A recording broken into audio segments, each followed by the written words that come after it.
नमस्कार, आप देख रहे हैं लाइव टाइम्स टीवी। मैं हूं प्रदीप ठाकुर और हिमाचल अपडेट में आप सभी का स्वागत है। हिमाचल से जुड़ी तमाम बड़ी खबरें और महत्वपूर्ण जानकारी हम आपके साथ साझा करेंगे और इस वक्त बात करेंगे सबसे बड़ी खबर की। राज्य सचिवालय से ये बड़ी खबर इस वक्त की आ रही है। हिमाचल प्रदेश में बड़ा प्रशासनिक फेरबदल हुआ है। बड़ा प्रशासनिक फेरबदल हिमाचल प्रदेश में हुआ है। एक आईएएस अधिकारी समेत 49 एचएएस अधिकारियों के तबादले हुए हैं। तो ये बड़ा फेरबदल, प्रशासनिक फेरबदल ये हुआ है और कह सकते हैं कि इस साल जो चुनाव होने वाले हैं उससे पहले इस तरह का फेरबदल जो है वो राज्य सरकार ने किया है। एक बड़ा और लंबी लिस्ट आज ट्रांसफर्स की निकली है और किस अधिकारी को क्या जिम्मा दिया गया है ये भी हम जल्दी जल्दी आपको बताएंगे। सबसे पहले बात करते हैं कि किस अधिकारी को क्या जिम्मा दिया गया है। आईएएस अधिकारी हैं 2019 बैच के नवीन तनवर, ये एसडीओ हैं। वर्तमान में चंबा में ये एसडीओ के पद पर हैं और अब इनकी ट्रांसफर एसडीओ कांगड़ा के पद पर की गई है। यानी एसडीओ कांगड़ा होंगे अब और इसके साथ साथ यानी एसडीएम कांगड़ा होंगे और इनके साथ साथ एडिशनल डायरेक्टर हैं ये पंडित जवाहरलाल नेहरू मेडिकल कॉलेज चंबा के विजय कुमार, ये एचएएस अधिकारी हैं 2002 बैच के। इनको विशेष सचिव लोक निर्माण विभाग शिमला में तैनाती मिली है। इसके साथ साथ राजीव कुमार 2 ये 2007 बैच के एचएएस अधिकारी हैं और एडीएम मंडी हैं इस वक्त और इन्हें अब एडिशनल डायरेक्टर जो स्वास्थ्य एवं परिवार कल्याण विभाग शिमला में यहाँ पर तैनाती मिली है। इनके साथ साथ अश्वनी कुमार हैं, ये भी एचएएस अधिकारी हैं और ये एडीएम पूह हैं इस वक्त जो है इनकी जिम्मेदारी जो दी इनको इन वर्तमान में जो जिम्मेदारी है इनको अब एडीएम मंडी जो है तैनाती मिली है। इसके साथ साथ विनय मोदी हैं, ये एचएएस अधिकारी हैं और वर्तमान में गगरेट के एसडीएम हैं। यहां से इनको ट्रांसफर करके इंदौरा जो है भेजा गया है। इनके साथ साथ डॉक्टर चिरंजी लाल हैं और ये 2011 बैच के एचएएस अधिकारी हैं। ये वर्तमान में एसडीएम है हमीरपुर में और वर्तमान में जो पोस्टिंग इन्हें मिली है वो देहरा में इनको पोस्टिंग जो है वो मिली है। दिलेराम है एचएएस अधिकारी, वर्तमान में आरटीओ शिमला, ये शिमला में है और इनको अब एडिशनल रजिस्ट्रार जो कोऑपरेटिव सोसाइटीज का जिम्मा जो है वो दिया गया है। इसके साथ साथ डॉक्टर मदन कुमार हैं, ये असिस्टेंट कमिश्नर AC2DC कांगड़ा के पद पर हैं और इनको अब जो जिम्मा दिया गया है अंब के एसडीएम ये होंगे। लाइक राम वर्मा ये 2012 बैच के एचएएस अधिकारी हैं, तो ये जनरल मैनेजर हैं वर्तमान में डिस्ट्रिक्ट इंडस्ट्रीज सेंटर सोलन के यानी डीआईसी सोलन के। ये जीएम है और इनको अब जो जिम्मा यहाँ पर सौंपा गया है तो वो जानकारी भी आपके साथ साझा करेंगे। वर्तमान में ये अतिरिक्त कार्यभार इनको MD Jogindra central cooperative bank Solan का भी जिम्मा था। अब इनको जो फुल फ्लैज इनको जिम्मा अब MD Jogindra central cooperative bank का दिया गया है और ये इनको जिम्मा जो है वो सौंपा गया है। इनके साथ साथ ये एडमिनिस्ट्रेटर मानव भारती यूनिवर्सिटी सोलन के भी रहेंगे। साथ ही अगली बात करते हैं धनवीर ठाकुर, ये एचएएस अधिकारी हैं और एसडीएम देहरा के पद पर ये कार्यरत थे। इनकी ट्रांसफर अब GM district industries centre Solan की गई है, यानी डीआईसी सोलन में इनको जीएम का जो है वो जिम्मेदारी दी गई है। इसी तरह से राकेश कुमार शर्मा 4 हैं, ये एचएएस अधिकारी हैं और वर्तमान में एसडीएम भोरंज जो है इनके पास जिम्मेदारी थी। अब ये AC2DC चंबा का कार्यभार संभालेंगे। शशिपाल नेगी ये एचएएस अधिकारी हैं 2013 बैच के। ये एसडीएम नगरोटा वगवा का इनके पास जिम्मा था। अब इनके पास AC2DC कुल्लू का जिम्मा होगा, यानी यहाँ के लिए इनको ट्रांसफर किया गया है। सुनैना शर्मा हैं, ये भी 2013 बैच की एचएएस अधिकारी हैं। वर्तमान में असिस्टेंट कमिश्नर ये लीव रिजर्व जो डीसी डिप्टी कमिश्नर कांगड़ा का है वहाँ पर इनका जिम्मा था। अब इनको डिस्ट्रिक्ट टूरिज्म डेवलपमेंट ऑफिसर बनाया गया है, यानी डीटीओ कुल्लू बनाया गया है, तो ये इनका नया जिम्मा रहेगा। इनके साथ साथ राम प्रसाद ये एचएएस अधिकारी हैं और AC2DC चंबा का पद इनके पास था। अब इनको AC2DC सिरमौर एट नाहन लगाया गया है। बाबूराम शर्मा ये 2014 बैच के एचएएस अधिकारी हैं, ये भी ये एसडीएम शिमला रूरल का जिम्मा इनके पास था। अब इनको एसडीएम कसौली लगाया गया है। और डॉक्टर मेजर रिटायर्ड हैं अवनिंदर कुमार, ये ज्वाइंट डायरेक्टर थे मेडिकल कॉलेज टांडा के। अब इनको एसडीएम बटियात जो है वहाँ की चुवाड़ी यानी बटियात एट चुवाड़ी की जिम्मेदारी सौंपी गई है। नरेश कुमार वर्मा ये भी एचएएस अधिकारी हैं और एसडीएम झंडूता का जिम्मा इनके पास था। अब ये एसडीएम कुल्लू जिला के अन्नी में जो है इनको जिम्मेदारी मिली है। चेतना खरवाल ये जो इनके पास AC2 DC उन्ना का कार्यभार था, लीव रिजर्व हैं और अब इनको एसडीएम कोटखाई जो है वो लगाया गया है।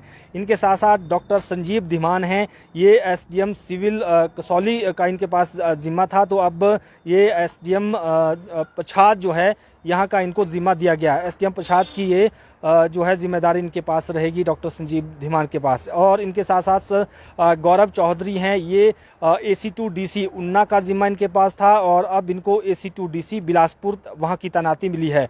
इनके साथ साथ कुलदीप सिंह पटियाल ये भी एसडीएम हैं, ये अन्नी के एसडीएम हैं इस वक्त और इनको अब जो नया जिम्मा मिला है एसडीएम झंडूता, यहाँ इनको ट्रांसफर किया गया है। बरिंदर शर्मा ये आरटीओ हमीरपुर का जिम्मा था और अब इनको जो नई जिम्मेदारी नई पोस्टिंग मिली है वो AC2 DC उन्ना की मिली है। इसी तरह से विश्रुत भारती ये जो हैं ज्वाइंट कमिश्नर थे MC सोलन के, अब इनको जो जिम्मा मिला है वो है एसडीएम फतेहपुर का। और डॉक्टर प्रियंका चंद्रा ये AC2 DC Sirmaur eight Nahan हैं और इनको जो नया जिम्मा मिला है वो है ज्वाइंट कमिश्नर होंगी MC सोलन की। साथ ही विशाल शर्मा ये एसडीएम बंगाणा है डिस्ट्रिक्ट उन्ना के और इनको अब जो नई पोस्टिंग मिली है वो है AC2 DC मंडी की, इनको नई पोस्टिंग मिली है। सुरिंदर सिंह राठौर ये असिस्टेंट कमिश्नर हैं AC2 DC हैं शिमला के और अब इनको जो जिम्मा दिया गया है वो ADM पूहू जो है इनको लगाया गया है। इनके साथ साथ अरुण कुमार ये एसडीएम कांगड़ा हैं और अब इनको एसडीएम चंबा का जिम्मा रहेगा, यानी इनको अरुण कुमार को नई जिम्मेदारी ये मिली है। मनमोहन सिंह ये एसडीएम निचार हैं और अब ये एसडीएम निरमंड जिला कुल्लू में लगाए गए हैं। इनके साथ साथ मनीष कुमार सोनी ये भी एसडीएम हैं और इनको एसडीएम अब हमीरपुर लगाया गया है। बच्चन सिंह ये भी एसडीएम हैं, बटियात हैं एट चुवाड़ी, इनको अब ज्वाइंट डायरेक्टर जो doctor Rajendra Prasad government medical college Tanda है वहां का जिम्मा रहेगा। संजय कुमार ये AC2 DC मंडी हैं और अब इनको AC2 DC सोलन लगाया गया है। इनके साथ साथ major retired doctor Shashank Gupta ये एसडीएम पछाद का जिम्मा इनके पास है और अब इनको एसडीएम कल्पा लगाया गया है जो किन्नौर जिला के रिकांगपियो में है, जो रिकांगपियो इसका हेडक्वार्टर है। इसके साथ साथ सोमिल गौतम ये एसडीएम इंदौरा है और इनको अब एसडीएम गगरेट जो है वहाँ इनको तैनाती मिली है। इसी तरह से अंकुश शर्मा एसडीएम फतेहपुर का जिम्मा है और अब इनको एसडीएम यहाँ पर भरमौर जो है चंबा जिला में यहाँ लगाया गया है। इसी तरह से सुभाष गौतम ये भी एसडीएम हैं बिलासपुर के और इनको अब AC2 DC कांगड़ा लगाया गया है। इसके साथ साथ भानु गुप्ता ये AC2 DC सोलन है और अब इनको जो जिम्मा रहेगा वो है एसडीएम शिमला का, यानी एसडीएम शिमला अर्बन में इनको जो है तैनाती मिली है। रामेश्वर दास ये असिस्टेंट सेटलमेंट ऑफिसर अर्की हैं और इनको अब एसडीएम बिलासपुर लगाया गया है। अपराजिता चंदेल ये AC2 DC हमीरपुर हैं और अब इनको एसडीएम जयसिंहपुर डिस्ट्रिक्ट कांगड़ा में लगाया गया है। इसी तरह से स्वाति डोगरा ये एसडीएम रिकांगपियो है और इनको जो नया जिम्मा मिला है वो है एसडीएम भोरंज का। इसी तरह से मुनीश कुमार शर्मा ये AC2 DC Kinnaur eight Reckong Peo है और अब इनको जो जिम्मा मिला है वो है एसडीएम नगरोटा वगवा का। इसी तरह से निशांत कुमार ये AC2 एडिशनल असिस्टेंट कमिश्नर जो इनके पास जिम्मा था ये अब बसंतपुर का इनके पास जिम्मा था, तो इनको अब यहाँ पर एसडीएम रूरल शिमला लगाया गया है। संकल्प गौतम ये भी असिस्टेंट कमिश्नर है डेवलपमेंट कम जो DRDA होता है उसके जो है ये उसका भी जिम्मा इनके पास है, असिस्टेंट कमिश्नर भी हैं बवारना के। इनको जो जिम्मा मिला है वो मिला है सिरमौर जिला के कफोटा का, तो यहाँ के एसडीएम होंगे। इसी तरह से करतार चंद ये भी असिस्टेंट कमिश्नर डेवलपमेंट कम ब्लॉक डेवलपमेंट ऑफिसर भरमौर यानी बीडीओ का जिम्मा है इनके पास, तो इनको अब एसडीएम निचार लगाया गया है किन्नौर जिला में। पवन कुमार ये भी एसडीएम हैं और जयसिंहपुर का जिम्मा था इनके पास। अब इनके पास जो नई जिम्मेदारी होगी वो होगी commissioner AC to DC Hamirpur की। इसी तरह से मंजीत शर्मा ये एसडीएम शिमला अर्बन में जो है इनका जिम्मा था, इनको अब RTO शिमला लगाया गया है, यानी रीजनल ट्रांसपोर्ट ऑफिसर।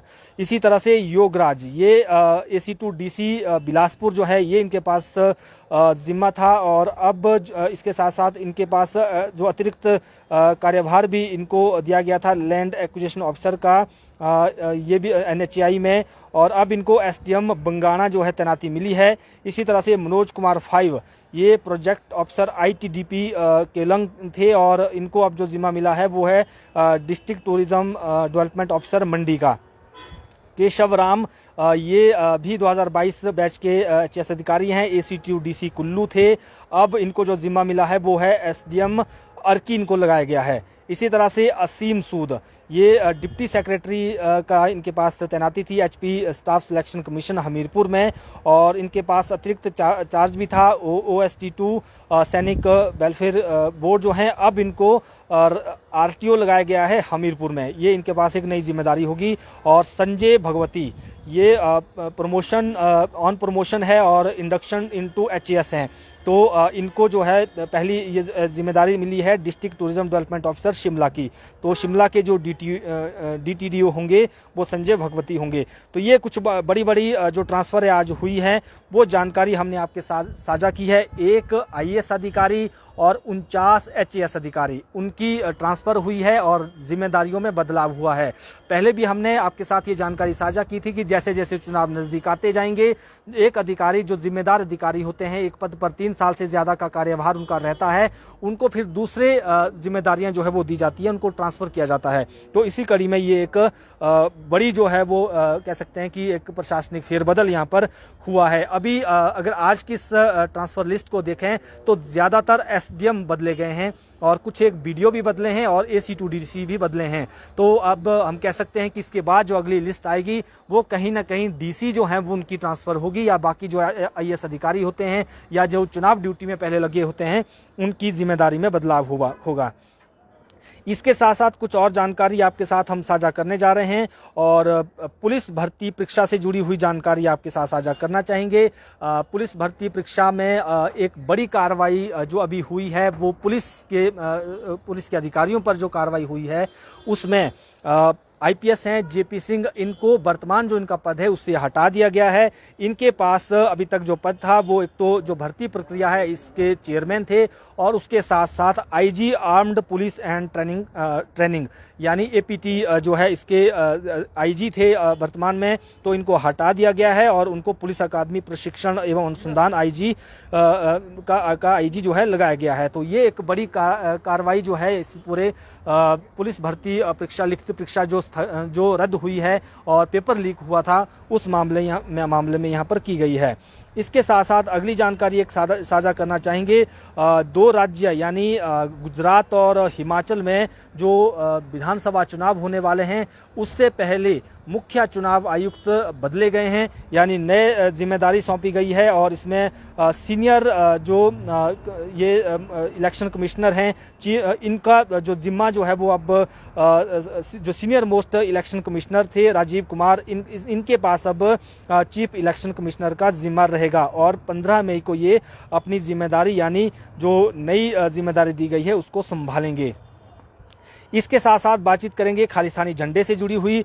जिस तरह से कांगड़ा जिला में जो हिमाचल प्रदेश विधानसभा है उसके बाहर खालिस्तानी झंडा पोस्टर वहां पर लगाया गया था, उस मामले में जो डेवलपमेंट हुई थी उसमें मुख्य आरोपी पकड़ा गया है और आज उसे कोर्ट में पेश किया गया। धर्मशाला में ही जिला एवं सत्र न्यायालय में पेश किया गया और वहां से मुख्य आरोपी को 4 दिन का पुलिस रिमांड मिला है। हरवीर सिंह है मुख्य आरोपी इस पूरे मामले में। तो अब इस पूरे मामले में जांच आगे की बढ़ गई है और अब कहीं ना कहीं पुलिस भी कोशिश करेगी जब ये रिमांड का समय शुरू होगा और उसके साथ पूछताछ उस व्यक्ति से की जाएगी और तमाम जो उसके तार हैं उनको ढूंढने की कोशिश की जाएगी कि कहां तक ये तार जो हैं जुड़े हुए हैं इस पूरे मामले के।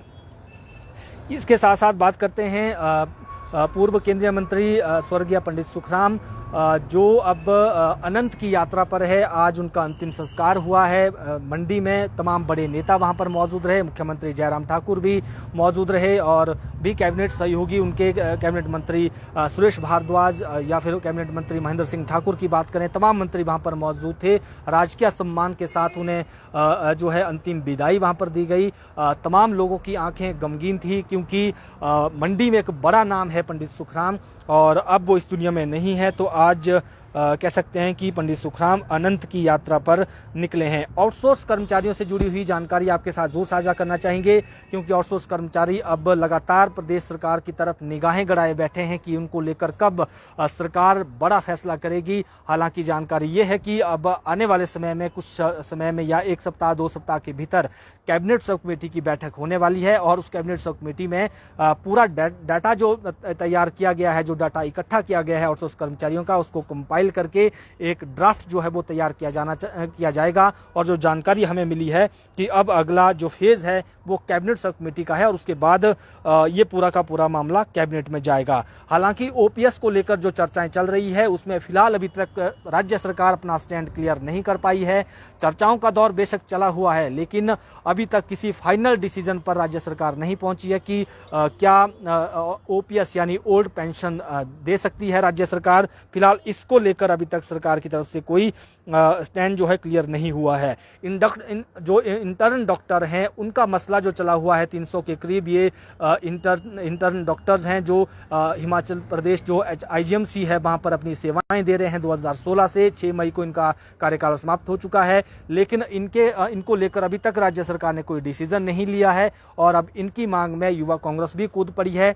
युवा कांग्रेस के प्रदेश अध्यक्ष नेगी निगम भंडारी ने सीधे तौर पर कहा कि अगर इनकी मांगों को पूरा नहीं किया जाता है तो युवा कांग्रेस आंदोलन भी कर सकती है। बाहर से डॉक्टरों को लाया जा रहा है लेकिन जो अपने प्रदेश के जो मेडिकल कॉलेज है वहां पर पढ़े हुए जो इंटर्न डॉक्टर है उनको नौकरी राज्य सरकार नहीं दे रही है, जबकि डॉक्टर्स के बहुत सारे पद प्रदेश में खाली चल रहे हैं। इसके साथ साथ शिमला शहर में एक जानकारी निकलकर सामने आ रही है कि नकली जो शहद है यहाँ पर बड़ी संख्या में बेचा जा रहा है और इसमें कार्रवाई भी आज हुई है। छोटा शिमला पुलिस थाना में एक व्यक्ति को गिरफ्तार भी किया गया, यानी उसको पकड़ा गया है और उसमें ये बात सामने आई है कि करीब 20 किलो नकली शहद वो बेच रहा था और ये शहद जो है वो घातक हो सकता है आपके लिए। तो ऐसे में इस दिशा में अब देखना यह है कि स्वास्थ्य विभाग आगे क्या कार्रवाई करता है। इसके साथ साथ एचआरटीसी चालक यूनियन जो है वो अब मुखर हो गई अपनी मांग को लेकर और अल्टीमेटम भी राज्य सरकार को दे दिया गया है। 19 मई तक अगर वार्ता के लिए नहीं बुलाया गया है, जितने भी इनके पेंडिंग चाहे डीए की बात हो या फिर और मेडिकल रिइंबर्समेंट की बात हो या फिर और भी इनके जो मसले हैं, अगर उन मांगों को लेकर 19 मई तक बातचीत के लिए नहीं बुलाया जाता है तो यूनियन की तरफ से साफ तौर पर इसमें कहा गया है कि आने वाले समय में बड़ा आंदोलन यहाँ पर की जा सकती है। मुख्य तौर पर इनकी मांग है नया पे स्केल और जो पेंडिंग डीए है ये इनका जो है वो इनकी डिमांड है और ये भी कहा गया है कि हालांकि आज उन्होंने छोटा सा प्रदर्शन भी किया है लेकिन 19 मई तक का सरकार को समय दिया है। इसके साथ साथ आज एचआरटीसी पेंशनर भी अपनी मांगों को लेकर मुखर हुए। ओल्ड बस स्टैंड में उन्होंने धरना दिया और इनकी भी डिमांड है कि 350 करोड़ के आसपास का करीब एचआरटीसी पेंशनरों का वित्तीय देनदारियां अभी लंबित है और राज्य सरकार अभी तक इनको नहीं दे पाई है। तो ये भी अब बड़े आंदोलन के लिए आगे जो है बढ़ने लगे हैं। इसके साथ साथ एक जानकारी आपके साथ और साझा करना चाहेंगे। जो नगर निकाय हैं जिसमें नगर परिषद और नगर पंचायत आती है उसमें जो प्रतिनिधि होते हैं जिसमें प्रेसिडेंट है यानी अध्यक्ष है, उपाध्यक्ष है और सदस्य हैं, उनको मिलने वाला जो मानदेय है, भत्ते हैं, उसमें बढ़ोतरी की गई है। बजट घोषणा थी और उसके बाद कैबिनेट में भी इसको मंजूरी मिली है। आज राज्य सरकार की तरफ से इसकी अधिसूचना जारी की जा चुकी है। जो प्रिंसिपल सेक्रेटरी हैं शहरी विकास देवेश कुमार, इनकी तरफ से ये नोटिफिकेशन निकाली गई है। इसमें अब जो नगर परिषद के अध्यक्ष होंगे उनको पहले 6500 मिलता था, अब इनको 8000 रुपये मासिक मिलेगा। इसी तरह से उपाध्यक्ष को 5500 रुपये मिलता था और अब इनको 6500 रुपये मिलेगा। इसी तरह से सदस्य को 2500 रुपये मिलता था, अब इनको 3000 रुपये मिलेगा। इसी तरह से जो नगर पंचायत हैं वहाँ के प्रधान को पहले 5500 मिलता था, अब 6500 मिलेगा। और उपाध्यक्ष को 4,000 मिलते थे और अब 5,000 रुपए मिलेंगे। इसी तरह से सदस्य को 2,500 पहले मिलते थे और अब 3,000 रुपए मासिक इनको मिलेंगे। तो ये महत्वपूर्ण अपडेट्स हम आपके साथ साझा कर रहे थे। और सबसे अंत में बात करते हैं मौसम की। मौसम की जो अपडेट्स हैं उसमें अगले 2 दिन तक मौसम ऊंचाई वाले क्षेत्रों में बिगड़ सकता है, बारिश होने की संभावना जताई गई है। हालांकि मैदानी भागों को लेकर फिलहाल मौसम विभाग का कोई अलर्ट नहीं है। फिलहाल हिमाचल अपडेट में अभी के लिए इतना ही, और प्रदेश से जुड़ी तमाम बड़ी खबरों के लिए आप लाइव टाइम्स टीवी पर बने रहें। धन्यवाद।